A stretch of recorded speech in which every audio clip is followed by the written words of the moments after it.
ஸ்தோத்திரிக்கிற நல்ல பிதாவே, அப்பா இந்த நாளுக்காக நன்றியோடு துதிக்கிறோம். ஸ்தோத்திரிக்கிறோம் தகப்பனே. அப்பா, அடிமைகளை முற்றிலுமாய் நாங்கள் தாழ்த்துற எங்களை தகுதிப்படுத்தும் உமது வார்த்தைகளை தியானிக்க, அப்பா கேட்க, அதன்படி நடக்க என் தேவன் எங்களுக்கு உதவி செய்யுங்கப்பா. போதிக்கிற அடிமையும் அப்பா கேட்கிற ஒவ்வொருவரையும் என் தேவன் தகுதிப்படுத்தும், பரிசுத்தப்படுத்தும் ஐயா. நீங்க அப்பா அடிமையோடு இருந்து நீங்க பேச வேண்டுமா செபிக்கிற சத்தியாவியாகிய பரிசுத்தாவியானவரை சகல சத்தியத்துல எங்களை நடத்துங்க. எங்களுக்கு வேண்டிய ஆகாரத்தை எங்களுக்கு கொடுங்கப்பா. வேத பாடத்தின் மூலமாக நாங்கள் கற்றுக்கொள்ள வேண்டிய விஷயங்களை கற்றுக்கொண்டு இந்த நாட்களுக்குரிய காரியங்களிலே நாங்கள் கவனமாயிருக்க உதவி செய்யுங்க. இயேசுவின் நாமத்தில் நல்ல பிதாவே, ஆமென். கடந்த வாரத்துல வெளிப்படுத்தின விசேஷம் 2ஆம் அதிகாரம் 9வது வசனத்துல முதல் காரியத்தை பார்த்தோம். உன் கிரியைகளையும் உன் உபத்திரவத்தையும் என்ற வசனத்தின் அடிப்படையில் பார்த்தோம். உன் உபத்திரம் என்பதற்கு சில காரியங்கள், எதனால உபத்திரம் வருது, எதெல்லாம் உபத்திரவம் என்பதை குறித்து நம்ம தியானித்தோம். நம்ம ஜீவிக்கிற இந்த உலகமானது பொல்லாங்கானுக்குள் கிடக்கிறது. பிசாசினாலே நமக்கு உபத்திரம். பிசாசு தான் நமக்கு திருடனாய் கொல்லவும் அழிக்கவும் வருகிறான் என்று நம்ம பாக்குறோம். அதே போல பாத்தீங்கன்னா இந்த உலகத்தோடு இசைந்து போகிறவர்களால நமக்கு ஆபத்து. நம்ம கர்த்தருடைய பிள்ளைகளா இருக்கிறதுனால, நம்ம கர்த்தரோடு இசைந்து இருப்பதனால இந்த உலகம் நம்மை பகைக்கிறது. அதை குறித்து நம்ம பார்த்தோம். அடுத்தது தொடர்ந்து ஆண்டவராக இயேசு கிறிஸ்துனுடைய ராபோஷனத்தை குறித்து சில கருத்து வேறுபாடுகள் இருந்ததுனால அதுல ஒரு உபத்திரம் வந்தது என்று பார்த்தோம். அந்த சிமினா சபைக்கு தொடர்ந்து ஆதிகால கிறிஸ்தவர்கள் கூடி ஜெபிக்கும் பொழுதே என்னன்னா அது சட்ட விரோதம் அப்படின்ற மாதிரி பேசுகிறதை நம்ம பாக்குறோம். இன்றைய காலத்திலும் அந்த காரியங்கள் நடக்கிறது. ஏன்னா 2 பேர் சேர்ந்தாவே இன்னைக்கு பல பகுதிகளில அவர்கள் என்னது குண்ட சட்டத்துல பிடிச்சு போடுறது பாக்குறோம். ஏன்னா கிறிஸ்துவ விரோத கும்பல்கள் அப்படி செயல்படுகிறதை பார்க்கிறோம். அதே போல பாத்தீங்கன்னா இன்றைக்கு ஒற்றுமையை குலைக்கிறவர்களாக கிறிஸ்தவர்கள் இருக்கிறார்கள் அப்படின்னு சொல்லிட்டு சில நேரங்களில இப்படிப்பட்ட காரியங்கள் இருக்கு. ஏன்னா ஆண்டவருடைய சத்தியத்தை பின்பற்றுவர்களுக்கு அந்நிய நுகத்துல பிணைக்கப்படுவது ரொம்ப கடினமா இருக்கும். சில காரியங்களை புறஜாதிகளோடு இசைந்து போகிறது கடினமா இருக்கும். அப்படி செய்யும் பொழுது என்னன்னா குடும்பத்திலே குற்றம் சாட்டுவார்கள், வெளியில குற்றம் சாட்டுவார்கள். அதே நேரத்தில் கிறிஸ்துனுடைய ரகசிய வருகை, 2ஆம் வருகை, இதை பற்றி கருத்து வேறுபாடுகள் நிறைய இருக்கு. இது கலகக்காரர்கள், கிறிஸ்துவர்கள் கலகக்காரர்கள் இப்படி டைவர்ட் பண்றாங்க. நிம்மதியா போயிட்டு இருக்கிற வாழ்க்கையில இப்படிப்பட்ட சத்தியங்களை சொல்றாங்க. இந்த உண்மைகளை சொல்லும் பொழுது எல்லாரும் டிஸ்டர்ப் பண்றாங்க அப்படின்ற மாதிரியான நிலையில சில உபத்திரங்கள் வந்தது. இன்றைக்கும் அது நடந்துட்டு தான் இருக்கு. நிறைய பேர் சத்தியத்தை சொன்னாக்க ஏத்துக்க மாட்டாங்க. சில பாசஸ் அகேன்ஸ்ட் இருக்காங்க. அதெல்லாம் ஒண்ணு இல்ல, ரகசிய வருகை எல்லாம் இல்ல, அதெல்லாம் முடிஞ்சு போச்சு, ரகசிய வருகை முடிஞ்சு போச்சுன்னு பேசுற பாஸ்டர்ஸ் இருக்கிறாங்க. அதே போல வராது என்று பேசுகிறவர்களும் இருக்கிறார்கள். ஆக இப்படிப்பட்ட கருத்து வேறுபாடுகள் இன்றைய காலகட்டத்துல இருக்கு. அதே போல ஆதி திருச்சபையில பாத்தீங்கன்னா அரச வழிபாடுகள் இருந்தது. அந்த வழிபாடுகள் மூலமாக உபத்திரம். இன்றைக்கும் பாத்தீங்கன்னா தன்னை வழிபடாதவர்கள், தன்னை வணங்காதவர்களை நிறைய பேர் என்ன செய்ய சாகடிக்கிறத பாக்குறோம். இன்றைக்கு அடிமை வாழ்க்கைகள் இருக்கிறது, கிராமங்கள்ல இருக்குது. சில அடிமைகளாகவே இன்றைக்கு பரம்பரையா குடும்பமா அடிமைகளா இருக்கிறது பாக்குறோம். அது போல வணக்கம், அதாவது அதிகார வர்க்கம் தன்னை வணங்கணும்னு சொல்லிட்டு எதிர்பார்க்கறது இன்றைக்கும் இருக்கு. அதனாலதான் இன்னைக்கு பாத்தீங்கன்னா நிறைய இந்த ஜாதி சட்டங்கள்லாம் வர்றதுக்கு காரணம் அதுதான். இடஒதுக்கீடுகள் வருவதற்கு காரணம் அதுதான். பல விஷயங்கள் இன்றைக்கும் நடந்து கொண்டுதான் இருக்கிறது. அதை நம்ம வெளிப்படையா சொல்ல முடியாது. இருந்தாலும் இந்த காரியங்களை புரிந்து கொள்ளுங்க. அதே போல கிரேக்கர்கள் சிலை வழிபாடுகளை கொண்டுட்டு இருந்தாங்க. அதே போல இன்னைக்கு சில மதத்தினரும் சிலை வழிபாடுகளை கொண்டிருக்கிறார்கள். சில வழிபாட்டு முறைகள் உருவ வழிபாடுகளா இருக்கிறது. இது தேவன் உருவத்துல வருகிற தேவன் அல்ல. மாம்சத்தில் இயேசு கிறிஸ்து மாம்சத்தின்படி அறியோம் என்றுதான் பவுல் சொல்லுவார். அப்படி என்றால் இயேசு கிறிஸ்து அரூபியானவர். ஆவியான தேவனுக்கு ரூபம் ஒன்றும் இல்லை, ரூபம் இல்லை ஆதலால் சொரூபம் ஒன்றும் இல்லை. அதுதான் சத்தியம். அவர் வார்த்தையானவர், அவர் ஒளியா இருக்கிறவர், அவர் ஜீவனுள்ள தேவன், அவருக்கு ரூபம் இல்லை. இந்த கருத்து வேறுபாடுகளினாலே உருவ வழிபாடு செய்கிறவர்கள் உண்மை கிறிஸ்தவர்களை துன்புறுத்தினார்கள். இன்றைக்கும் அந்த காரியங்கள் நடந்து கொண்டுதான் இருக்கிறது. விக்கிரக வழிபாடு செய்கிறவர்கள் உண்மையாய் ஆண்டவரை ஆராதிக்கிறவர்களை அவர்கள் என்ன செய்றாங்க, கொலை செய்யவும் துணிகிறார்கள். இரத்த சாட்சிகளை இன்றைக்கும் மறிக்கிறார்கள். அதே போல பாத்தீங்க சொன்னா ஜெப ஆலய தலைவர்கள் பிதா, குமரன், பரிசுத்த ஆவி இந்த மூவொரு தேவனை குறித்த அறிவு இல்லாததுனால என்ன செய்றாங்க, அதுல இருக்கிற உறவுகள் எப்படி வந்தது, அது எப்படி குமாரன், அது எப்படி ஆவி என்றெல்லாம் அதனுடைய ஆழங்களை புரிந்து கொள்ளாதவர்கள் இன்றைக்கும் பேசுகிறார்கள், அன்றைக்கும் பேசினார்கள். இதுல என்னன்னா கருத்து வேறுபாடுகள். இன்னைக்கு சபைகளிலே நிறைய பிரிவினைகளும் இப்படிதான். நிறைய சபைகள், பெந்தகோஸ்து சபை, ஒன்லி ஜீசஸ், ஜெகோவா, இப்படி பாத்தீங்கன்னா செவன்த் டே, இதெல்லாம் எதன் அடிப்படையில் இப்படிப்பட்ட அந்த திருத்துவத்துக்கு எதிரான சில காரியங்களினால்தான் இப்படிப்பட்ட சபைகள் உருவாகிறதை பார்க்கிறோம். இந்த காரியங்கள் அன்றைக்கும் இருந்தது, இன்றைக்கும் இருக்கிறது. அதனால அதாவது இந்த 7 சபைகளை பேசுகிறது என்னன்னா அந்த நாளுக்குரிய சபையை பேசல, இன்றைக்கு நடக்கிற விஷயங்களை தான் நம்ம பேசுகிறோம். அந்த பெயரில் இன்றைக்கும் இந்த காரியங்கள் நடந்து கொண்டுதான் இருக்கிறது. சிமினா காலத்தில் நடந்ததும் இன்றைக்கும் நடக்கிறது, எபேசு காலத்தில் நடந்ததும் இன்றைக்கும் நடக்கிறது. அதுபோல ஒவ்வொரு 7 சபைகளுக்குரிய விஷயங்களும் இன்றைக்கும் நடந்து கொண்டு இருக்கிறது. அதனால்தான் அது பிரசன்ட், பாஸ்ட் மட்டும் இல்ல, பாஸ்ட், பிரசன்ட், ஃபியூச்சர், 3 காலத்துக்கு உரிய இந்த சபைகள், 3 விதமான அந்த காலத்துக்கு பொருத்தமான விஷயங்கள் தான் வெளிப்படுத்தின விசேஷம். அப்போ இந்த வெளிப்படுத்தின காரியங்கள் எதெல்லாம் நமக்கு சொல்லி பாருங்க. அதே போல விருத்த சேதனத்தை குறிச்சு பேசப்படுது. இருதயம் குத்துண்டவர்களாய் ரட்சிக்கப்படாதபடிக்கு இன்னைக்கு அவர்கள் இடத்துல அந்த உண்மையான விருத்த சேதனம் இல்லாததுனால இன்னைக்கு அந்த 7ஆம் நாளை குறித்த அறிவு அவர்களுக்கு இல்லை, ஓய்வு நாளை குறித்த அறிவு இல்லை, உயிர்த்தெழுந்த இயேசு கிறிஸ்துவை குறித்த அறிவு இல்லை, அவர்களுக்கு தேவ பயம் இல்லை. அதனால்தான் பாத்தீங்கன்னு சொன்னாக்க கிறிஸ்தவர்கள்கிட்டையும் இப்படிப்பட்ட ஒரு காரியங்கள் காணப்படுது. யூதர்கள்ட்ட அன்னைக்கு காணப்பட்ட அதே நிலைமை இன்றைக்கும் காணப்படுகிறது. கிறிஸ்தவர்கிட்ட அந்த ஞானஸ்தானத்துல நிறைய குளறுபடிகள், மூலிகை எடுக்கிறதா வேணாவா, இல்ல தெளிப்பு ஞானஸ்தானமே போதுமா என்றெல்லாம் பல குழப்பங்கள்.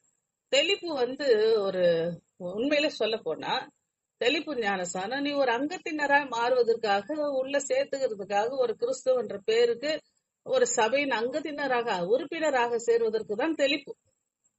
ஆனா உண்மையிலுமே ஞானம் வந்த பிறகு எடுப்பதுதான் ஞான ஸ்நானம்.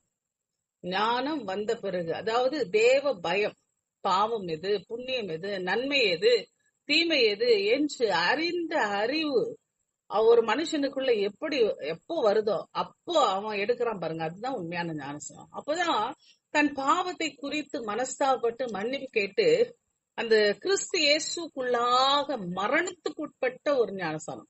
அதாவது நான் பாவத்துக்கு செத்து போயிட்டேன் ஆண்டவரே, இனி நான் செய்ய மாட்டேன் அப்படி சொல்லிட்டு இயேசு கிறிஸ்துவனுடைய மரணத்தோடு தன்னுடைய பாவத்துக்கு சாகிற ஒரு அனுபவம், பாவத்துக்கு செத்து போகிற ஒரு அனுபவம். அதனாலதான் தண்ணிக்குள்ள முழுகும் பொழுது அடக்கம் பண்ணப்பட்டு தண்ணியில இருந்து வெளியே வரும் பொழுது உயிர்த்தெழுத்துக்கிற அந்த அனுபவத்துக்குள்ள வருகிற ஒரு ஞானஸ்தானம் இன்னைக்கு ஒவ்வொரு கிறிஸ்தவர்கிட்ட வரணும்.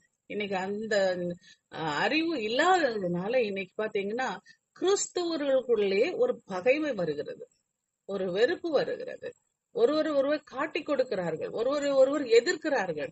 இன்னைக்கு கிறிஸ்தவர்கிட்ட ஒற்றுமை இல்லாத காரணம் அதுதான். ஆகவே இன்னைக்கு பாத்தீங்கன்னா எதிராளி மாதிரி பார்க்கிறார்கள், எதிராளி மாதிரி. அதனால சிமினா சபையில யூதர்கள் கிறிஸ்தவர்களை எதிர்த்தார்கள். ஆனா இன்றைக்கு யூதர்கள் ஒரு பட்சம் இருந்தாலும் கிறிஸ்தவர்களை எதிர்க்கிறார்கள். இது நம்ம சரியா புரிந்து. அடுத்த காரியம், இன்றைக்கு நாம கர்த்தருடைய கிருபையினால அடுத்த வார்த்தைக்குள்ளே போவோம். அதே 9வது வசனம், நீ ஐஸ்வர்யம் உள்ளவனாய் இருந்தும் உனக்கு இருக்கிற தரித்திரத்தையும்.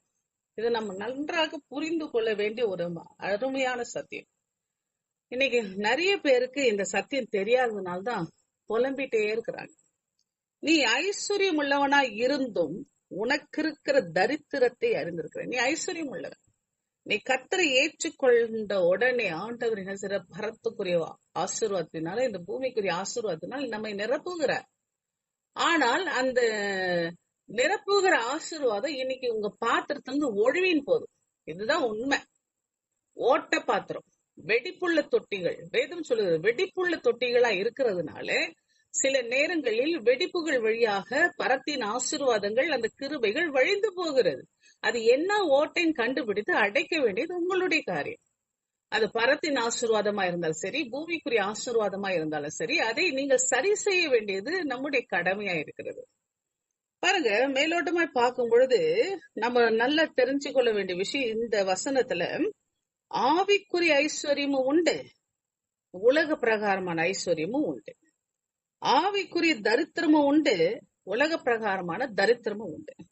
சிலர் ஆவிக்குரிய பிரகாரமா ஐஸ்வர்யவான்களா இருந்தும் தங்களுடைய ஐஸ்வர்யத்தை உணர்ந்து கொள்ளாமல் தரித்திரர்களாய் வாழ்கிறார். ஐயோ ஆண்டவரே, நான் இன்னும் பாவியா இருக்கிறேனே, ஆண்டவரே நான் இன்னும் இப்படிப்பட்ட பரலோக ராஜ்யத்துக்கு நான் போவேனா, ஆண்டவரே நான் இப்போ பரலோக ராஜ்யத்துக்கு நான் தகுதியா இருக்கிறேனா, இப்படி ஒரு சந்தேகம், அவிசுவாசிகளாகவே இன்னைக்கு நிறைய பேர் இருக்கிறோம்.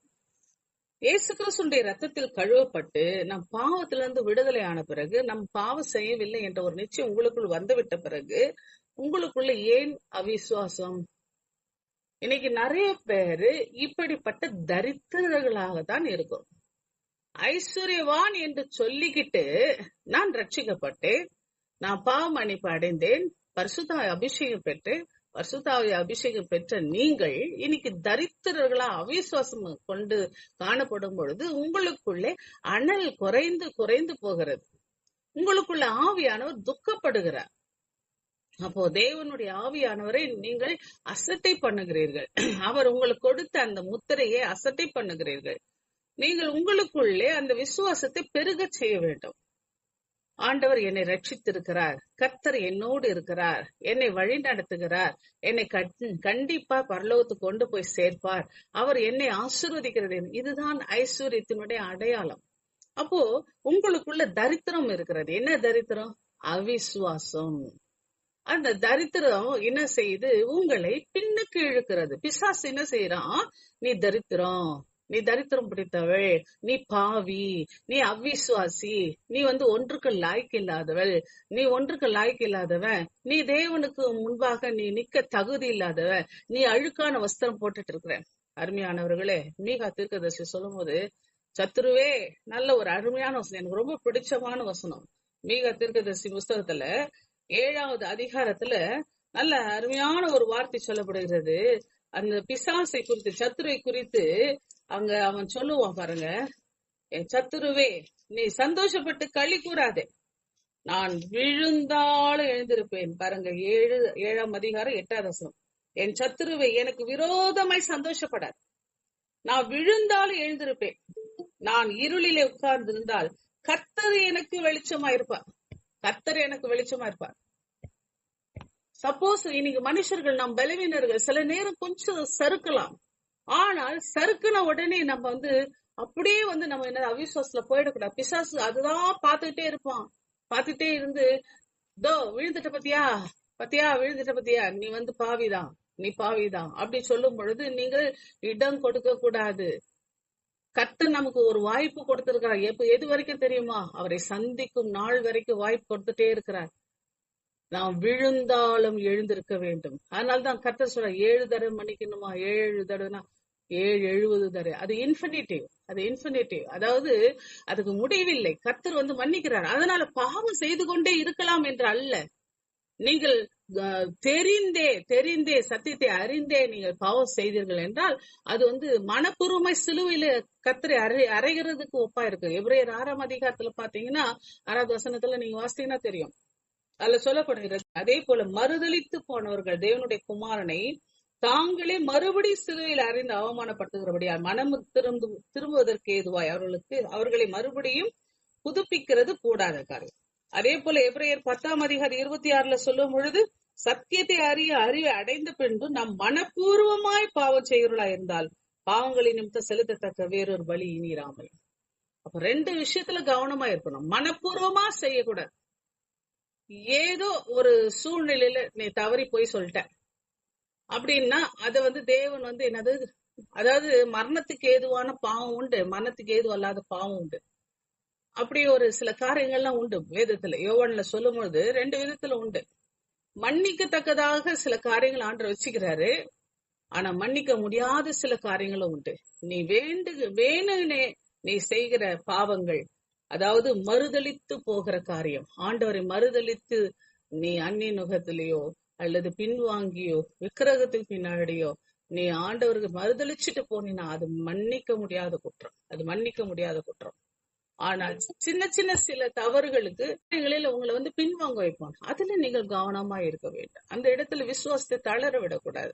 மறுபடி கண்ணீரோடு அழுது ஜெபம் பண்ணி ஆண்டோட சமூகத்தில் கிட்டி சேருவதற்கு முயற்சி எடுங்கள். அதுதான் ஆண்டவர் சொல்றாரு, நீ ஐஸ்வர்யவான இருந்து நீ தரித்திரனாய் மாறுற, அப்பப்போ தரித்திரனா மாறுற, பின்வாங்கி போற, சத்தியத்தை அறிந்து மனப்பூர்வமா தவறு செய்யற சூழ்நிலைகளுக்கு எல்லாம் வந்துடுற. இப்படி சில காரியங்கள் எல்லாம் நம்ம என்ன செய்யறோம், கவனமாய் இருக்க வேண்டியது அவசியமா இருக்கு. அருமையானவர்களே, கர்த்தராகிய தேவன் என்ன செய்யறாரு, கிறிஸ்தவர்களாகிய நமக்கு, இயேசு கிறிஸ்துவை ஏற்றுக்கொண்ட நமக்கு நிறைய ஐஸ்வர்யங்களை வச்சிருக்கிறார்.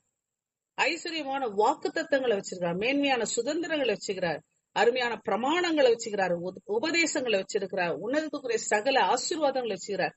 இப்படியே கர்த்தர் நம்மை ஒவ்வொருவரையும் ஆசீர்வதிக்கிற தேவனா இருக்கிறார். ஆனால் தேவனுடைய பிள்ளைகள் கர்த்தர் கொடுத்திருக்கிற இந்த வாக்கு தத்தங்களை அறிந்து கொள்ளாம தரித்திரர்களாக வாழ்ந்து கொண்டிருக்கிறோம். அவருடைய ஆசீர்வாதத்தை புரிந்து கொள்ளாம தரித்திரர்களா இருக்கிறோம். அதாவது விசுவாசத்துல தரித்திரர்களா இருக்கிறோம். அறியாமையினாலே ஆண்டோடைய ஜீவனுக்கு தூரமா இருக்கிறோம், கர்த்தரை விட்டு தூரமா இருக்கிறோம். அதே போல இன்னைக்கு நம்ம என்ன செய்யறோம், வேடிக்கையா கூட ஒரு கதை கூட சொல்லுவாங்க. ஒரு பையன் என்ன செஞ்சான், கப்பல்ல பிரயாணம் பண்ணும் பொழுது அந்த இடத்துல கப்பல்ல பிரயாணம் பண்ணுகிற அந்த பையன் ஒரு டோக்கன் டிக்கெட் வாங்கிடுறான். டிக்கெட் வாங்கிட்ட பிறகு அவன் பிரயாணம் பண்றான். ஒரு நாள் ஆச்சு, 2 நாள் ஆச்சு, பசியும் பட்டினியுமே அவன் உட்காந்துக்கிறான். எல்லாரும் நல்லா சாப்பிடுறாங்க, ஆனா இவன் சாப்பிடவே இல்லை. ஒருத்தர் பக்கத்துல கேக்குறாரு, ஏன் தம்பி சோகமா இருக்கிற, மூஞ்செல்லாம் வாடி இருக்குது, சாப்பிடலையா, சாப்பிட்டு சொல்லும்போது, ஐயா நான் டிக்கெட்டுக்கு மட்டும் தான் காசு வச்சிருந்தேன், ஆனா எனக்கிட்ட சாப்பிடறதுக்கு இப்போ எனக்கு வசதி இல்ல, கையில காசு இல்ல, நான் ஊர் போய் சேர்ந்தா போதும்னு இருக்கு அப்படி சொல்றான். அப்போ அவர் சிரிக்கிறார். ஏன்பா அந்த டிக்கெட் நீ பாத்தியா, முன்ன பின்ன திருப்பி பாத்தியா அப்படின்னு கேக்குறாரு. அப்படி திருப்பி பார்த்தா அதுல எல்லா ஃபெசிலிட்டியும், எல்லா விதமான அவனுக்கு தேவையான அத்தனையும் அதுல இருக்கு.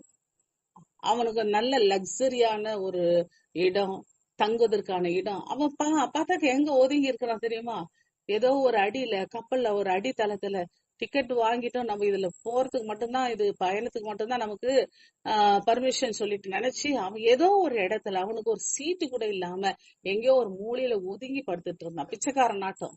இன்னைக்கு அப்படிதான். இன்னைக்கு நிறைய பேர் என்ன செய்றாங்க, கர்த்தரிடத்துல முத்திரை பெற்றனா, கர்த்தருடைய ரட்சிப்பு பெற்றனா, பரலோகத்தினுடைய ஆசீர்வாதங்களுக்கு சொந்தமானவர்கள் என்பதை உணராமலே இருக்கிறோம். பரிசுத்தத்துக்கு சொந்தமானவர்கள், நீதிக்கு சொந்தமானவர்கள், அவருடைய மகிமைக்கு சொந்தமானவர்கள், அவருடைய ஆசீர்வாதங்களுக்கு சொந்தமானவர்கள் என்பது மறந்துடும். அப்போ அந்த பையன்கிட்ட அவர் சொல்றாரு, நீ நல்லா சாப்பிடலாம், நீ நல்லா தங்கலாம், உனக்குன்னு ஒரு ரூம் இருக்கு, உனக்குன்னு ஒரு சீட் இருக்கு, எல்லாம் அந்த விளையாட்டு இடம் இருக்கு, ஸ்விம்மிங் பூல் இருக்கு, எல்லாமே நீ அனுபவிக்கலாம், கப்பல்ல எல்லா ஃபெசிலிட்டியும் இருக்குது, அதெல்லாத்தையும் அனுபவிக்க உங்க அதிகாரம் இருக்கு. இன்னைக்கு அதுதான் இன்னைக்கு கர்த்தருடைய பிள்ளைகள் அப்படிதான். ஏதாவது நம்ம என்னன்னா கற்பனையில வாழ்கிறவர்கள் நிறைய பேர் பாத்தீங்கன்னா, நம்மளுடைய எண்ணங்கள் எல்லாம் பாத்தீங்கன்னா ஒரு கற்பனைக்குள்ளதான் நம்ம ஓடிட்டு இருக்கோம். நிஜத்துல நம்ம வாழறதே இல்லை. உண்மையான நிலைமை என்னன்றது புரிஞ்சு வாழறதே இல்லை. சிமென்னா சபைக்காரங்க அப்படிதான் இருந்தாங்க. அவங்க பாடுகளையும் உபத்திரவங்களையும் அதை மட்டும்தான் பாத்துட்டு இருக்கிறாங்க. அதை கீழே மட்டும்தான் பாத்துட்டு இருக்கிறது, கீழே மட்டும்தான் பாத்துட்டு இருக்கிறாங்க. அதே போல தேவன் ஐஸ்வர்ய சம்பன்னர், அவர் இரக்கத்தில் ஐஸ்வர்யம் உள்ளவர், மகிமையில் ஐஸ்வர்யம் உள்ளவர், கிருபையில் ஐஸ்வர்யம் உள்ளவர், விசுவாசத்தில் ஐஸ்வர்யம் உள்ளவர்ன்றது மறந்துடுறாங்க. இதுக்கெல்லாம் வேத ஆதாரங்கள் உண்டு. எபேசியர் 2ஆம் அதிகாரம் 4வது வசனம், பிலிப்பியர் 4ஆம் அதிகாரம் 19வது வசனம், எபேசியர் 1:7, யாக்கோபு 2ஆம் அதிகாரம் 5வது வசனம், இதெல்லாம் வாசிங்க தெரியும். அவர் இரக்கத்தில் ஐஸ்வர்யம் உள்ளவர், மகிமையில் ஐஸ்வர்யம் உள்ளவர், கிருபையில் ஐஸ்வர்யம் உள்ளவர், விசுவாசத்தில் ஐஸ்வர்யம், இதெல்லாமே நமக்கு தெரியும். அந்த ஐஸ்வர்யம் உள்ள தேவனை நாம சரியாக புரிந்து கொள்ளாததினாலே நம்முடைய ஆவிக்குரிய காரியங்களில, விசுவாசத்துல நம்ம தரித்திரர்களா இருக்கிறோம். அவருடைய மகிமையை பெற முடியாதபடிக்கு இருக்கிறோம்.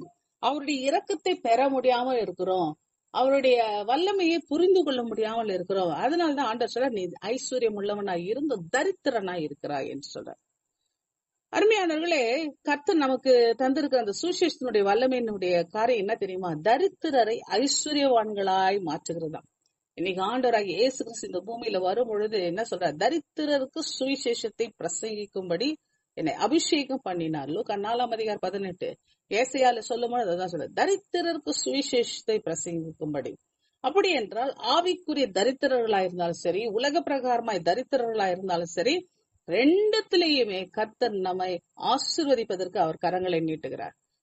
அருமையானவர்களே, இந்த வானமும் அவருடையதான், இந்த பூமியும் அவருடையதான். வானம் எனக்கு சிங்காசனம், பூமி எனக்கு பாதப்படி என்று சொன்ன தேவன் சகலத்தை படைத்தவர். காட்டு மிருகங்களையும் பட்சிகளையும் விசாரிக்கிற தேவன் இன்னைக்கு நம்மை விசாரியாமல் இருப்பாரா? மத்தேயு 6 சொல்லும் பொழுது ஆவிக்குரிய ஆசீர்வாதங்களை பெற்றுக்கொள்ள உதவி செய்கிற தேவன் இந்த உலக ஆசீர்வாதங்களை பெற்றுக்கொள்ள உதவி செய்ய மாட்டாரா? மத்தேயு 6:30 சொல்ற, அற்ப விசுவாசிகளே, நீ ஆண்டவர் தெளிவா சொல்றாரு பாருங்க, அற்ப விசுவாசிகளே, முதல்ல தேவனுடைய ஐஸ்வர்யத்தை முதல்ல புரிஞ்சுக்கிட்டா, ஆவிக்குரிய ஐஸ்வர்யத்துல விசுவாசத்துல நீங்கள் ஐஸ்வர்யம் உள்ளவர்களா இருந்தால் இந்த உலக பிரகாரமான ஆசீர்வாதம் தானா வரும். இன்னைக்கு அற்ப விசுவாசியம் தான் ஆண்டவர் அழைக்கிறார். அப்படி என்றால் என்ன? நீ ஐஸ்வர்யம் உள்ளவனா இருந்து தரித்திரனா இருக்கிறாய் என்றால் என்ன? கர்த்தர் கொடுத்த ஆசீர்வாதங்களை நீ பற்றி கொள்ளவில்லை, நீ விசுவாசத்துல தரித்திரனா இருக்கிறாய், அதனாலதான் உனக்கு ஆசீர்வாதம் இல்லை. விசுவாசத்துல தரித்திரமா இருக்கிறதுனா ஆனந்த ஆண்டர் சொல்றார், அற்ப விசுவாசிகளே. அப்போ ஆண்டர் எப்படி அட்ரஸ் பண்றார்? அற்ப விசுவாசிகளை, இன்றைக்கு இருந்து நாளைக்கு அடுப்பிலே போடப்படும் காட்டு புல்லுக்கு தேவனி விதமாய் உடுத்துவித்தால் உங்களுக்கு உடுத்துவிப்பது அதிக நிச்சயம் அல்லவா? அப்போ எண்ணத்தை உண்போம், எண்ணத்தை குடிப்போம், எண்ணத்தை உடுப்போம் என்று கவலைப்படாதுங்க. இவையெல்லாம் அஞ்ஞானிகள் தேடுகிறார்கள். அஞ்ஞானி தான் உலகத்தை முதல்ல தேடுவான். நீங்கள் ஆவிக்குரிய ஐஸ்வர்யத்தை தேடுங்கள், அப்பொழுது இந்த உலகத்தினுடைய ஐஸ்வர்யம் தானாய் வரும். அதனால்தான் ஆண்டவர் சொல்றார், முதலாவது தேவனுடைய ராஜ்யத்தையும் அவருடைய நீதியும் தேடுங்கள், அப்பொழுது இவையெல்லாம் உங்களுக்கு கூட கொடுக்கப்படும். ஆமென். கர்த்தர் எவ்வளவு அருமையான தேவன் பாருங்க. ஐஸ்வர்யத்தை குறித்து இன்னைக்கு கவலைப்படுகிறோம், உலக ஐஸ்வர்யத்தை குறித்து கவலைப்படுகிறோம், உலக செல்வத்தை குறித்து கவலைப்படுகிறோம். உலக செல்வம் உங்களுக்கு நாய்க்குட்டியாட்ட பின்னாடி வரணும் என்றால் பரத்தின் ஆசீர்வாதங்களை, பரத்தின் ஐஸ்வர்யத்தை முதலில் நீங்கள் தேடுங்கள். அப்போ பரத்துக்குரிய காரியங்களை தேடும் பொழுது ஆண்டவர் இந்த உலகத்தின் காரியத்தை அவர் கொடுக்க வல்லவராயிருக்கிறார். அதனால்தான் ஆண்டவர் சொல்ற, பிரியமானவனே, உன் ஆத்துமா வாழ்கிறது போல நீ எல்லாவற்றிலும் வாழ்ந்து சுகமா இருக்கும்படி வேண்டுகிற ஒரு பாட்டு கூட உண்டு.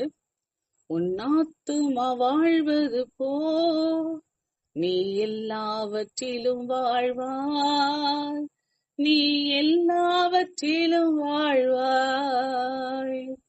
உன் ஆத்துமா வாழ்வது போ நீ எல்லாவற்றிலும் வாழ்வாய், நீ எல்லாவற்றிலும் வாழ்வாய்.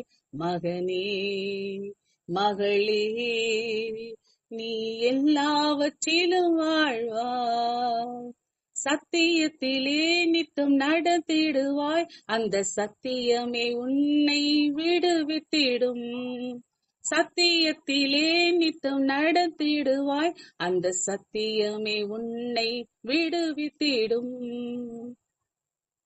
பாருங்க எந்த அளவுக்கு சொல்ற, சத்தியத்துல நீ நித்தம் நடந்துகொள், அந்த சத்தியம் உன்னை விடுதலையாக்கும். அதே போல தேவனின் ராஜ்யத்தை தேடிடுவாய், அந்த நீதியை உன்னை பிழை பூட்டும். தேவனின் ராஜ்யத்தை தேடிடுவாய், அந்த நீதியை உன்னை பிழை பூட்டும். பாருங்க, அடுத்தது ஆண்டவர் இன்னொரு காரியத்தை சொல்ற, கீழானவை விட்டு விலகிடுவாய், தினம் மேலானவை உன்னை வந்தடையும். மகனே மகளே, தினம் மேலானவை உன்னை வந்தடையும். அருமையானவர்களே, உன் ஆத்துமா வாழ்வது போல நீ எல்லாவற்றிலும் வாழ்ந்து நீ சுகமாயிரு. நீ எல்லாவற்றிலும் வாழ்ந்து சுகமாயிரு. உன் ஆத்துமா முதல்ல வாழணும். உன் ஆத்துமா ஆண்டவருக்கு நான் அடிக்கடி சொல்லுவேன், இந்த ஆத்துமாக்கு எப்படி சரீரத்துக்கு பிழைப்பு ஊட்டுகிறோமோ அப்படி நம்முடைய ஆத்துமாக்கு பிழைப்பு ஊட்ட வேண்டும்.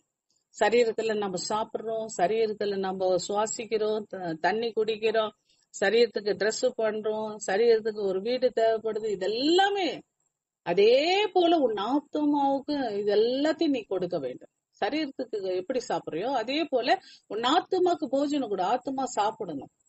வசனம் தான். மனுஷன் அப்பத்தினால மாத்திரமல்ல, கர்த்தருடைய வாயிலிருந்து வருகிற ஒவ்வொரு வார்த்தையினால் உயிர் வாழ்கிறான். அதே போல சுவாசம். இன்னைக்கு மூச்சு காற்றுனால நம்ம சுவாசிக்கிறோம் சரீரத்துல.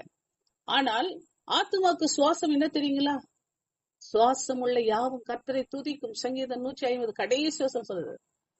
அப்ப கர்த்தரை துதிப்பவர்கள் ஆத்துமாவிலே சுவாசம் உள்ளவர்கள். மரணம் அவரை துதியாது, பாதாளம் அவரை போற்றாது, மரணம் துதிக்காது. செத்து போன ஆத்துமா உள்ளவர்கள் துதிக்க மாட்டார்கள். அப்போ துதிக்கிற அந்த வார்த்தை அந்த வாயில எப்பவுமே இருந்துச்சுன்னா உங்க ஆத்துமா வாழும். அதே போல சரீரத்துக்கு நீங்க தண்ணீர் குடிச்சாதான் உங்களுடைய சரீரத்துல பாத்தீங்கன்னா எல்லா அவயவங்களும் நல்லா ஃப்ரெஷ்ஷா பிரிஸ்கா இருக்கும்.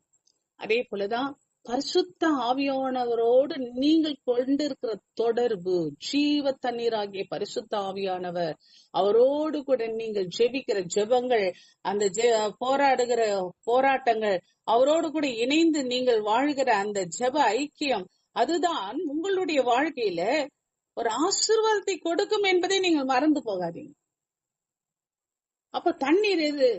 ஜெப ஜீவியம். ஆவியானவரோடு இணைந்து பெருமூச்சுள்ள ரோமர் 8:26 சொல்ற மாதிரி நீங்கள் ஜெபிக்க முடியாத நேரத்துல, ஜெபிக்க முடியாத வேளையில, என்ன ஜெபிப்பது என்று தெரியாத வேளையில வாக்கு கடங்காத பெருமூச்சுகளோடு தேவ ஆவியானவர் உங்களுக்குள்ள இருந்து பிரசங்கிக்கிறார், பேசுகிறார், அதே நேரத்தில் ஜெபிக்கிறார்.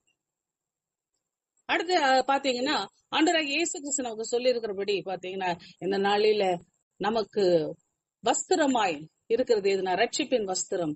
ஆண்டவராகிய இயேசு கிறிஸ்து நமக்கு கொடுக்கிற அந்த ரட்சிப்பின் வஸ்திரத்தை நம்ம உடுத்திக் கொள்ள வேண்டும். இன்னைக்கு துணி இல்லாம சரீரத்தில் நம்ம வெறுமனே போக முடியாது. நிர்வாணி அவனமா போடுறாங்கன்னு சொல்லுவாங்க. ஆனா இன்னைக்கு சரீரத்துக்கு ட்ரெஸ் போடுற நம்ம உள்ள நிர்வாணமா இருக்கிறத தெரியல. லவோதியா சபையை சொல்லும் போது நிர்வாணி சொல்றாரு. அப்ப இன்னைக்கு நம்முடைய ஆத்துமா பிழைக்க வேண்டும், நம்ம ஆத்துமா ஐஸ்வர்யமாய் மாற்ற வேண்டும். உன் ஆத்துமா வாழ்கிறது நீ எல்லா வச்சு வாழ். அப்போ என்னுடைய ஆத்துமாவுக்கு ஒரு வஸ்திரம் தேவைப்படுகிறதே என்பதை நம்ம உணர வேண்டும். இன்னைக்கு என் ஆத்துமாவுக்கு ஒரு வஸ்திரம் தேவை, நம்ம ஆத்துமாவுக்கு ஒரு வஸ்திரம் தேவை. அப்போ என்னுடைய வஸ்திரம், அந்த வஸ்திரம் என்ன? ரட்சிப்பின் வஸ்திரம். ஆண்டவருடைய வார்த்தை கீழ்ப்படிந்து நீங்கள் போட்டுக்கொள்கிற நீதியின் வஸ்திரம். ஆண்டவரை துதிக்கிற துதியினாலே வருகிற துதியின் ஆடை. தேவனுக்கு என்று பாடுகளை அனுபவிக்கும் போது கிடைக்கக்கூடிய அந்த சித்திர தையல் ஆடை. நீங்கள் பரிசுத்தமாய் ஜீவிக்கிறதுனால வெண் வஸ்திரங்கள். இப்படியாய் கர்த்தருக்கு என்று அநேக வஸ்திரங்களில் நீங்கள் உங்கள் சரீரத்தில் ஒவ்வொரு நாளையும் புது புது ட்ரெஸ் போட்டுட்டே இருக்கணும். அடுத்து நீங்கள் வாடுறதுக்கு ஒரு சரீரத்துக்கு ஒரு நல்ல அழகான ஒரு வீடு தேவைப்படுது. அதே போலதான் உங்க ஆத்துமாவை ஒரு வீடாய் நீங்கள் மாற்ற வேண்டும். அருமையானவர்களே, ஆத்துமாவை ஒரு வீடாய் மாற்றுங்க. நீங்களே தேவனுடைய ஆலயம். உங்கள் ஆத்துமா ஆவியானவர் தங்குகிற ஒரு ஆலயமாய் மாற்றுங்க. தேவன் தங்குகிற ஒரு இடமாய் மாற்றுங்க.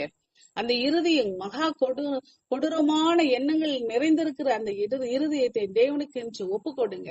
அப்ப உங்கள் ஆத்துமா கர்த்தரோடு சார்ந்து கொள்ளும்.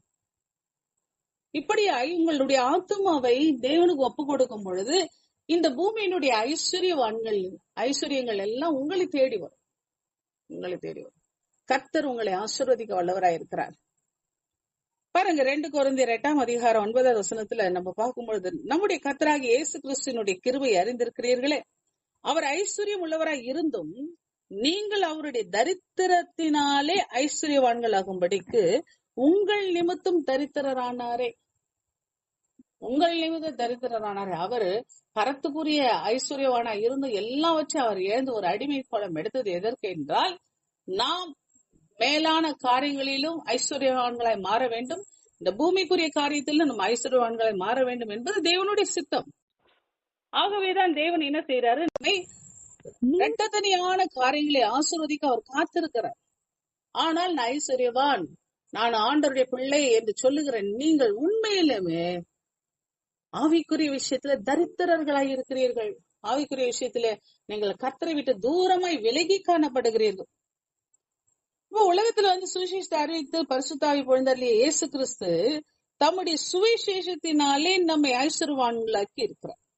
அதை நம்ம முதல்ல புரிஞ்சு அவருடைய சத்தியத்தை அறிய அவரை அறிகிற அறிவுக்குள் வளர வளர ஆவிக்குரிய பிரகாரமாய் நாம் ஐஸ்வர்யவான்களாய் மாறுகிறோம். அந்த ஐஸ்வர்யம், ஆவிக்குரிய ஐஸ்வர்யம், ஆத்மீகத்தில் ஐஸ்வர்யம் நம்மை உலக பிரகாரமான ஐஸ்வர்யத்துக்குள்ளே கொண்டு போகிறதை நாம் உணர வேண்டும். அவருடைய வாக்குத்தத்தங்களையும் வல்லமைகளையும் கிருபைகளையும் உணராம சோர்ந்து போய் நம்ம உட்கார்ந்து இருந்தா நம்ம தரித்திரராக தான் இருக்க வேண்டும். அவருடைய வார்த்தைகளை விசுவசிக்காதவர்கள், அவிசுவாசிகள், சந்தேகப்படுகிறவர்கள், அவர்கள் தரித்திரர்களாக தான் உட்கார வேண்டும். ஆண்டவர் சொல்றார், தேவனுடைய ஐஸ்வர்யம், ஞானம், அறிவு என்பவைகளின் ஆழம் எவ்வளவாய் இருக்கிறது என்று அப்போஸ்தலர் பவுல் சொல்றது போல அந்த ஆழங்களையும் அகலங்களையும் நம்ம அறிந்து கொள்ள வேண்டும். பாருங்க, ஆபிரகாம் ஒரு உதாரணத்துக்கு பாத்தீங்கன்னா, ஆபிரகாம் எடுத்துக்கோங்க.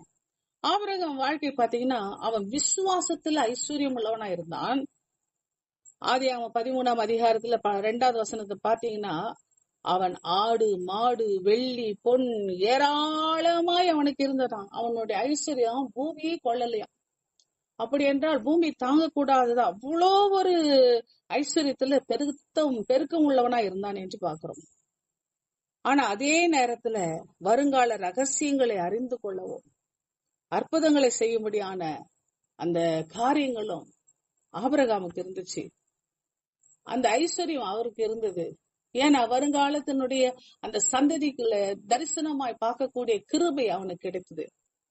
ஆகவே இந்த நாளிலே நீங்கள் நன்றாக புரிந்து கொள்ள வேண்டிய அவசியம் என்னன்னா, விசுவாசத்துல நீங்க தரித்திரங்களா இருக்கிறீர்களா? விசுவாசத்துல தரித்திரங்களா இருக்கிறீங்களா? பரிசுத்தத்துல தரித்திரங்களா இருக்கிறீங்களா? ஜெப ஜீவியத்துல தரித்திரங்களா இருக்கிறீங்களா? முதல்ல ஆண்டட்ட திரும்புங்க. இது 3த்தையும் நீங்க கரெக்ட் பண்ணுங்க. உங்களை தேவன் உலக பிரகாரமாகவும் ஆசீர்வதிப்பார். உங்களுடைய குறைவுகளை எல்லாம் மகிமையிலே அவர் ஐஸ்வர்யவான்களாய் மாற்றுவார் என்று ஆண்டவர் சொல்கிறார். பிலிப்பியர் 4ஆம் அதிகாரம் 19வது வசனம் சொல்லும் போது, உங்கள் குறைவை எல்லாம் அவருடைய மகிமையில ஐஸ்வர்யத்திலே அவர் மகிமையிலே நிறைவாக்குகிற தேவனாயிருக்கிறார். ஆகவே இன்றைக்கு நாம் திருந்த வேண்டிய விஷயங்கள் என்னவோ அதுல நம்ம திருத்திக் கொள்ள வேண்டும். நம்முடைய விசுவாச வாழ்க்கையை திருத்த வேண்டும். பரிசுத்தத்தை திருத்த வேண்டும். பரிசுத்தம் இல்ல, பரிசுத்தம் இல்லாம அற்புதம் நடக்கவே நடக்காது. நம்முடைய வாழ்க்கையில பரிசுத்தம் வேண்டும். நம்முடைய சிந்தையில பரிசுத்தம் வேண்டும். நம்முடைய நாவிலே பரிசுத்தம் வேண்டும். நம்முடைய சொல்லில, செயலில, எல்லாத்துல ஜெப ஜீவியம் வேண்டும். அருமையானவர்களே, இதெல்லாம் நம்ம சற்று யோசித்து பார்ப்போம், அனலைஸ் பண்ணுவோம், நம்மளே நாம யோசித்து பார்ப்போம். இன்னைக்கு இந்த 3லும் நாம் தேவனுக்குள்ளாக உண்மையிலுமே ஐஸ்வர்யவான்களாய் இருந்தால், பரிசுத்தத்திலே ஐஸ்வர்யம், விசுவாசத்திலே ஐஸ்வர்யம், ஜெபத்திலே ஐஸ்வர்யம், இது 3த்துல இருந்தால் உங்களுடைய உலக பிரகாரமானத்திலையும் உங்களுடைய வாழ்க்கை நிறைவை கொடுக்கும், ஐஸ்வர்யத்தை கொடுக்கும். நம்ம கர்த்தரை விட்டு தூரமா போயிட்டு நம்ம ஐஸ்வர்யம் இல்லைன்னு சொல்லி சொல்றது தவறு. அதே போல அடுத்தது வசனம் சொல்லுது, அடுத்த வார்த்தை அந்த வசனத்துல 4வது காரியம், மற்றவர்களால் வரக்கூடிய தூஷணம். தங்களை யூதர் என்று சொல்லியும் யூதராயிராமல் சாத்தானுடைய கூட்டமாய் இருக்கிறவர்கள் செய்யும் தூஷணத்தை அறிந்திருக்கிறேன். அவ பாருங்க, அந்த வசனத்துல கடைசியா சொல்லுகிற ஒரு காரியம் என்னன்னா, மற்றவர்களால் வரக்கூடிய தூஷணம். இந்த மற்றவர்கள் யார் தெரியுமா? யூதரால். அதாவது தங்களை யூதர் என்று சொல்லி யூதராய் இராமல். இன்னைக்கு கிறிஸ்துவன் சொல்லிட்டு கிறிஸ்துவனா இருக்காதவங்க நிறைய பேர் இருக்கிறாங்க. இன்னைக்கு யூதன் சொல்லிட்டு யூதனா இருக்காதவங்க நிறைய பேர் இருக்கிறாங்க. இன்னைக்கு ஆண்டவர் அதான் சொல்ற, தங்களை யூதர்கள் என்று சொல்லிக் கொண்டும் கர்த்தருடைய ஜனம் என்று சொல்லிக் கொண்டு அவர்கள் யூதர்கள் அல்லையா, அவர்கள் சாத்தானுடைய கூட்டம் என்று வேதம் சொல்கிறது. இப்போ உண்மையான யூதன் யார்? பவுல் நிறைய விளக்கம் சொல்லும் போது அவர் சொல்றாரு, ரோமர் 2ஆம் அதிகாரத்துல, ரோமர் 4ஆம் அதிகாரத்துல பாத்தீங்கன்னா, புறம்பான யூதன் எல்லாம் யூதன் அல்ல. புறம்பாக மாம்சத்தில் செய்யப்படும் விருத்த சேதனம் அல்ல, உள்ளத்திலே யூதனானவன் தான் யூதன்.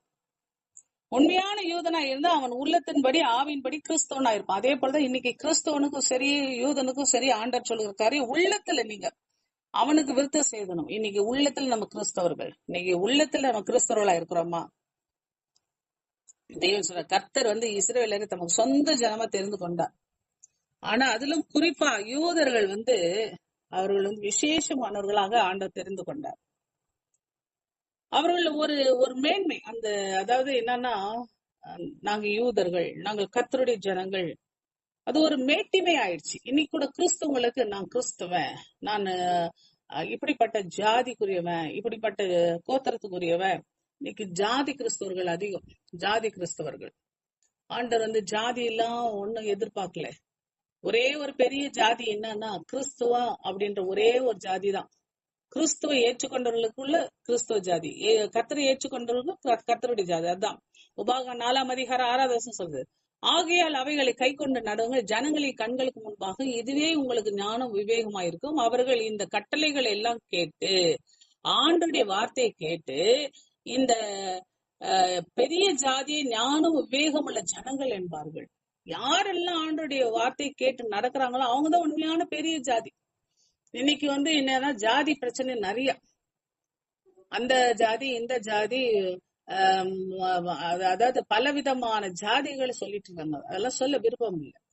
அப்படிப்பட்ட ஜாதி. இதுல ஏச்சம் என்ன, இறக்கம் என்ன? எல்லாருடைய உடம்புல சிவப்பு ரத்தம் தான் ஓடுது. எல்லாருடைய உடம்புலயும் சிகப்பு ரத்தம் தான், வேற எந்த ரத்தமும் ஓடல. உயர்ந்த ஜாதிகாரன் வெள்ளையா இருக்கிறவனுக்கு வெள்ளை ரத்தம் ஓடல, கருப்பாகிறவனுக்கு கருப்பு ரத்தம் ஓடல. அதே போல உயர்ந்த ஜாதின்னு சொல்றவனுக்கு அப்படியே பச்சை கலர் ரத்தம் ஓடல. எல்லாருக்கும் ஒரே ரத்தம் தான்.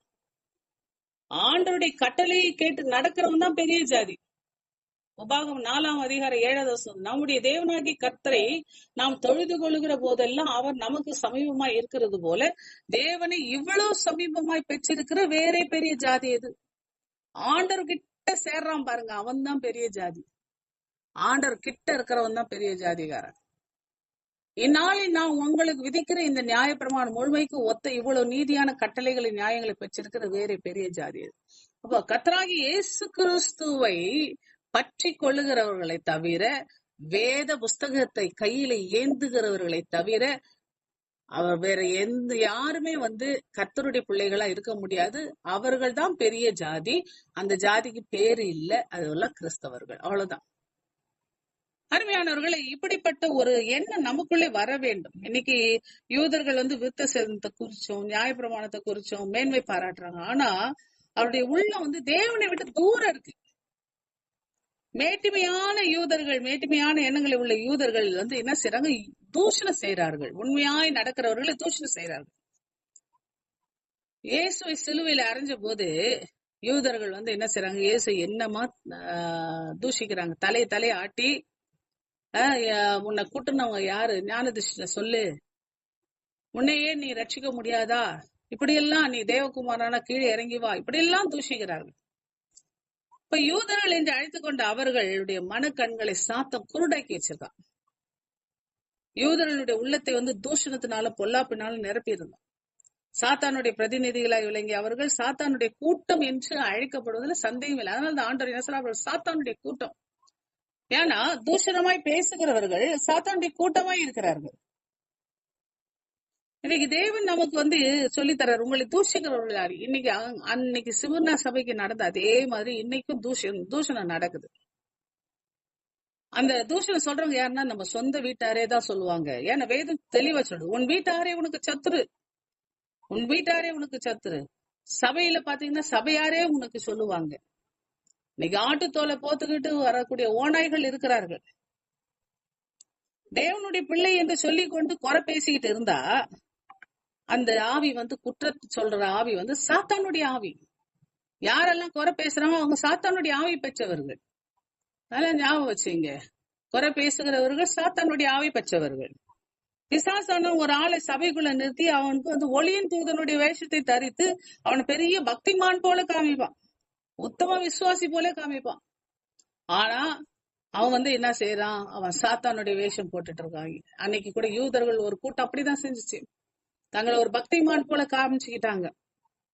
ஆனா சபையில பிரிவினை உண்டாக்குனாங்க, கோல் சொல்லி திரிய ஆரம்பிச்சாங்க. நீ வெளிப்பார்வைக்கு கிறிஸ்தவர்களை போல, அனுபவம் உள்ளவர்கள் போல, நல்ல தெளிந்தவர்கள் போல பேச வைப்பான் சாத்தான். ஆனா உள்ளத்துல பட்சிக்கிற ஓநாய்கள் போல இருக்கிறார்கள். அருமையானவர்களே, ஜாக்கிரதையா இருக்க வேண்டும். நாமே சற்று ஆராய்ந்து பார்க்க வேண்டும். நம்ம இடத்தில் குறை சொல்ற புத்தி இருக்கா? அது சாத்தானுடைய ஆவி என்பதை புரிந்து கொள்ளுங்க. குற்றப்படுத்த வேண்டாம், ஒருத்தரையும் குற்றப்படுத்த வேண்டாம். யாரை குறை சொல்வதற்கு நமக்கு அதிகாரம் இல்லை. ரோமர் 2:1 சொல்ல, மற்றவர்களை குற்றவாளியாய் தீர்க்கிறவனே நீ யாரானாலும் சரி போக்கு சொல்ல இடம் இல்லை. நீ குற்றமாய் தீர்க்கிறவைகள் எவைகளோ அவைகளை நீயே செய்கிறாய். அதனால நீ மற்றவர்களை குறித்து சொல்லுகிற தீர்ப்பினாலே உன்னைதானே குற்றவாளியாய் தீர்க்கிறாய். இப்படிப்பட்டவைகளை செய்கிறவர்களுக்கு தேவனுடைய நியாய தீர்ப்பு சத்தியத்தின்படி இருக்கிறது என்று அறிந்திருக்கிறோம். கர்த்தர் நியாயத்திற்குவார், கண்டிப்பா நியாயத்திருப்பார். அதே போல ஆண்டவர் சொல்ற யாக்கோபு 4ஆம் அதிகாரம் 10வது வசனம், கர்த்தருக்கு முன்பாக தாழ்மைப்படுங்க. முதல்ல தாழ்மை வேணும், ஆண்டவருக்கு முன்னாடி தாழ்மை வேணும். பெருமை உள்ளவர்களுக்கு தேவன் எதிர்த்து நிற்கிறார். யாக்கோபு 4:10 சொல்லுது, சகோதரே ஒருவருக்கு ஒருவர் விரோதமாய் பேசாதீர்கள், ஒருத்தருக்கு ஒருத்தர் மாத்தி மாத்தி குற்றம் சாட்டின்னு இருக்காதீங்க. தன் சகோதரனை குற்றப்படுத்துகிறவன் நியாயப்பிரமாணத்துக்கு விரோதமாய் பேசி நியாயப்பிரமாணத்தை குற்றப்படுத்துறான். அப்ப நியாயப்பிரமாணத்தை குற்றப்படுத்துறான், நியாயப்பிரமாணத்துக்கு நீ நியாயாதிபதி ஆயிடுற. அப்ப நியாயப்பிரமாணத்துக்கு நீ நியாயாதிபதி ஆனா, அப்போ அந்த நியாயப்பிரமாணத்தை உருவாக்கியவர் கர்த்தர் அல்லவா? அப்ப கர்த்தரையே நீ குற்றப்படுத்துகிறாய். அப்ப நியாயப்பிரமாணத்தை கட்டளையிடுகிற ஒருவரை அவரை ரட்சிக்கவும் அழிக்கவும் வல்லவர், மற்றவனை குற்றப்படுத்துறதுக்கு நீ யார்? அப்போ கர்த்தரையே நீ குற்றப்படுத்துகிறாய். ஒருவனுக்குள்ள இருக்கிற ஆண்டவரை நீ குற்றப்படுத்துகிறாய். அதற்கு பதில் நீ அவர்களுக்காக செபிக்க வேண்டும். இன்னைக்கு தேவன் அதுதான் நமக்கு சொல்லி கொடுக்கிறார். அருமையானவர்களே, சிவன்னா சபை ஆரம்பிக்கும் பொழுது பாத்தீங்கன்னா விசுவாசிகளோடு ஒட்டிக்கிட்டு யூதர்கள் வந்தாங்க. அதுல ஒரு கூட்டம் வந்து பாத்தீங்கன்னா விருத்த சேதனம் பெற்றிருக்கிறோம் அப்படி சொல்லிட்டு அந்த சபையில சேர்த்துக் கொள்ளுங்கன்னு சொல்லிட்டு உள்ள வராங்க. சபை வளர வளர தங்களுக்கு பதவி கொடுக்கல, பட்டம் கொடுக்கல, அந்தஸ்து கொடுக்கல, அப்படி சொல்லிட்டு கலவரம் பண்ண ஆரம்பிச்சிட்டாங்க. இன்னைக்கு பாத்தீங்கன்னா மூப்பர்கள், பெரிய பெரிய தலைவர்கள், மூப்பர்கள் பாலிடிக்ஸ் பண்றது பாக்குறோம். இன்னைக்கு சபைகள் அப்படிப்பட்ட ஒரு காரியங்கள் நடக்கிறது. ஆண்டவர் சொல்றார், பரமபிதா நடாத நாற்றுகள் எல்லாம் வேரோடே பிடுங்கப்படும். ஒரு நாள் வரும், ஆண்டவர் விட்டுட்டே இருக்கிறார் மட்டும் நினைக்காதீங்க. ஒரு நாள் வரும், வேரோடே பிடுங்கப்படும். தேவன் சொல்றார், இப்படிப்பட்ட சாத்தானுடைய கூட்டங்கள், சாத்தானுடைய ஆவி உள்ளவர்களை தேவன் விட்டு வச்சுட்டே இருக்கிறார். கோதுமை கலைகளை குறிச்சு சொல்லும் பொழுது ராத்திரில அந்த கலைகள் விதைக்கப்படுது. ராத்திரி நேரத்துல கலைகள் விதைக்கப்படுது. அப்படி கலைகள் விதைக்கப்படும் பொழுது ஆண்டவர் சொல்றார், கோதுமையோட களை விதைக்கப்படும் போது உடனே பிடுங்க முடியல, கோதுமை வந்து பாழாயிடும். அதனால கோதுமையோட கலைகளை வளர விடுங்கள். அறுவடை நேரம் வரும்போது, அறுவடை நேரம் வரும் பொழுது கோதுமைகளை களஞ்சியத்துல சேருங்க, கலைகளை நெருப்புல போடுங்க. ஆண்டவர் நியாயத்துக்கு வச்சிருக்கிறார். நெருப்புல வேகுவதற்கான காலம் வந்து விட்டது. ஆனால் குற்றப்படுத்துகிற சுவாபத்தை முதல் நம்மிடத்திலிருந்து கலைந்து போடுவோம். மற்றவர்களை தூஷணமாய் குற்றப்படுத்தக்கூடாது. அது சாத்தானுடைய ஆவியா இருக்கிறது, சாத்தானுடைய காரியமா இருக்கிறது. நாம் கவனமா இருக்க வேண்டும், கவனமா இருக்க வேண்டும். தேவனுடைய கரத்துல நம்ம ஒப்பு கொடுக்க வேண்டும். யாரை குறித்து நம்ம குற்றப்படுத்தக்கூடாது, யாரை குறித்து நம்ம குறை பேசக்கூடாது. சாத்தானுடைய கூட்டத்தார் என்று கர்த்தர் அழைக்கிறதை பார்க்கும் பொழுது பாருங்க, அதெல்லாம் அந்த கலைகளை விதைத்து போடுகிற பிசாசுனுடைய சுவாபங்கள். ஆனால் யூதா நிறுவத்துல கூட சொல்லும் பொழுது, யூதா 1ஆம் அதிகாரம் 12வது வசனத்துல, உங்கள் அன்பின் விருந்துகளில் கரைகளாயிருந்து பயமின்றி கூட விருந்துண்டு தங்களை தாங்களே மேய்த்துக் கொள்கிறார்கள் சொல்கிறாங்க. அதாவது உங்கள் அன்பின் விருந்துகளில் கரைகளாயிருந்து, அப்போ கரைகளாட்ட இருக்கிறாங்க, தங்களை தாங்களே மேய்த்துக் கொள்கிறார்கள், தங்களை தாங்களே மேய்த்துக் கொள்கிறார்கள். அவர்கள் என்ன செய்யறாங்க? அவர்கள் எப்பவுமே பயமின்றி கூடவே ராபோஜன் எடுக்கிறது, கூடவே எல்லாம் பண்றது, கூடவே எல்லாம் செய்வாங்க. ஆனா பயம் இல்லாம தங்களை தாங்க, தானே ராஜா தானே மந்திரி என்று தங்களை தாங்களே மேய்த்து கொண்டு அவர்கள் என்ன செய்கிறார்கள்? தேவ பயமற்று திரிகிறார்கள் சாத்தானுடைய கூட்டத்தார். அதே போல பேதுரு எழுதும்பொழுது கூட சொல்வார் பாருங்க, 2 பேதுரு 2ஆம் அதிகாரம் 13வது வசனத்துல, இவர்களை குறித்து பேதுரு எழுதும் பொழுது, ஒரு நாள் வாழ்வை இன்பம் என்ற எண்ணி கரைகளும் லட்சைகளுமாயிருந்து உங்களோட விருந்தொன்கையில் தங்கள் வஞ்சனைகளில் உல்லாசமாய் வாழ்கிறார் என்று குறிப்பிடுறார். இன்னைக்கு பாத்தீங்கன்னா சில பேர் லஞ்சம் வாங்குறது, சில பேர் வந்து உல்லாசத்துக்காக, வயிற்று பழப்புக்காக அவர்கள் வந்து என்ன செய்யறாங்க? கர்த்தருக்கு விரோதமான சில காரியங்கள் ஈடுபடுகிறத பாக்குறோம்.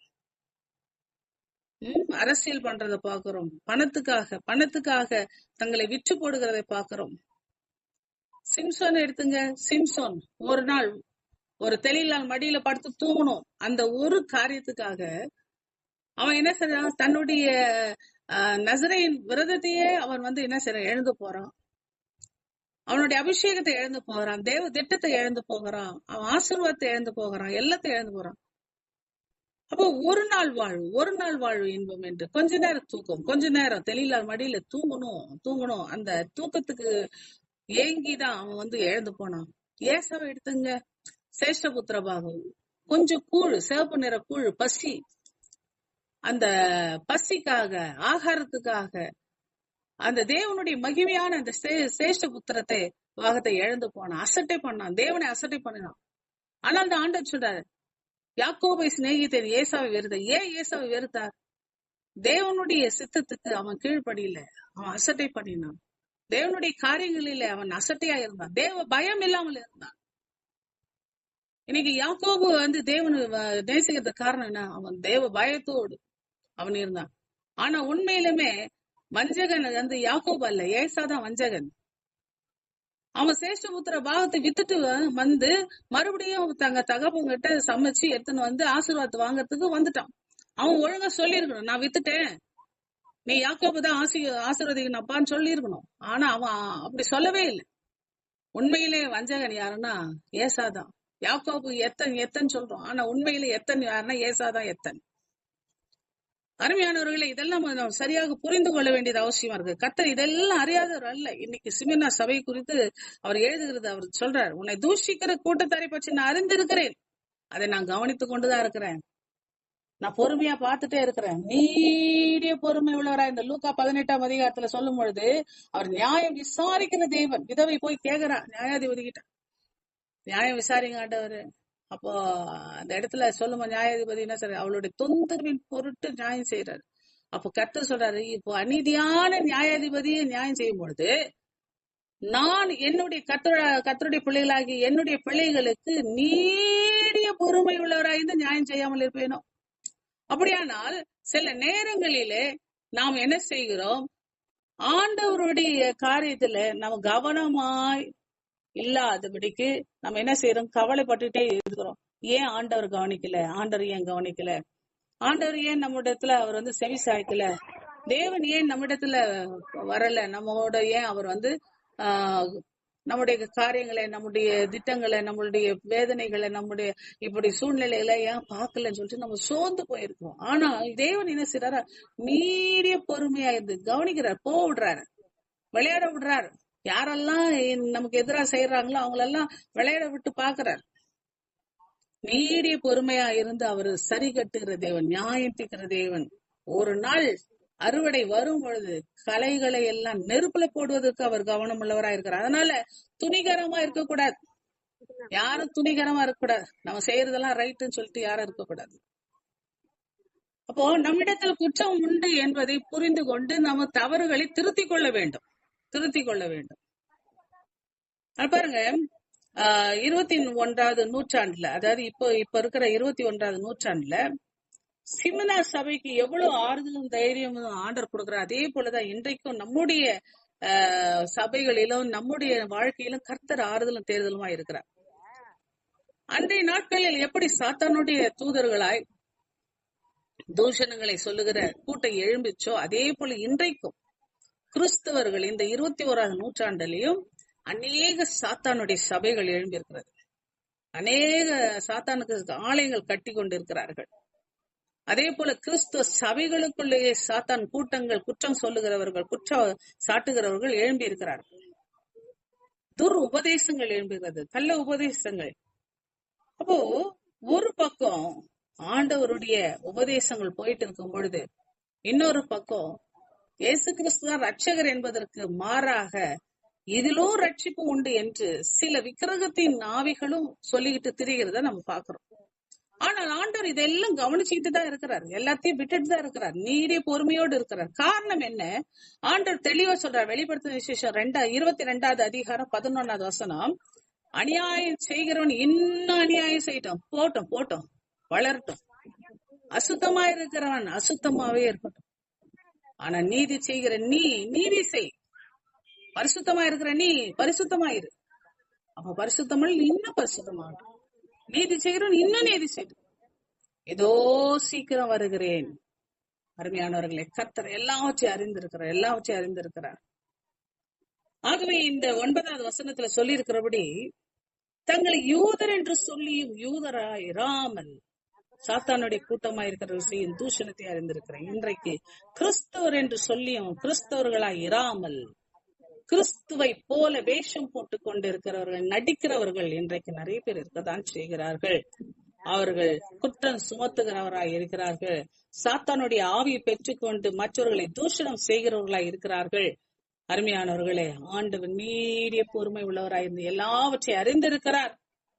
ஆகவே நாம் பரிசுத்தமாகுதலை நம்முடைய மனதில் கொண்டு பரிசுத்தம் உள்ளவர்களாய், இன்னும் பரிசுத்தத்தோடு நீதி செய்கிறவர்களாய் நாம் மாற வேண்டும் என்று தேவன் நம்மிடத்துல எதிர்பார்க்கிறார். ஆகவே இந்த நாளில கூட சிமினா சபைக்கு சொன்ன அதே காரியங்கள் இன்றைக்கு கர்த்தராகிய இயேசு கிறிஸ்துவை பின்பற்றுகிற நமக்கும் இந்த நாட்களுக்குள்ள கிறிஸ்துவின் சபைகளுக்கும் ஆண்டவர் நமக்கு ஒரு எச்சரிப்பின் சத்தமாய் சொல்லிக் கொண்டிருக்கிறார். ஆகவே கவனமாய் இருக்க வேண்டும்.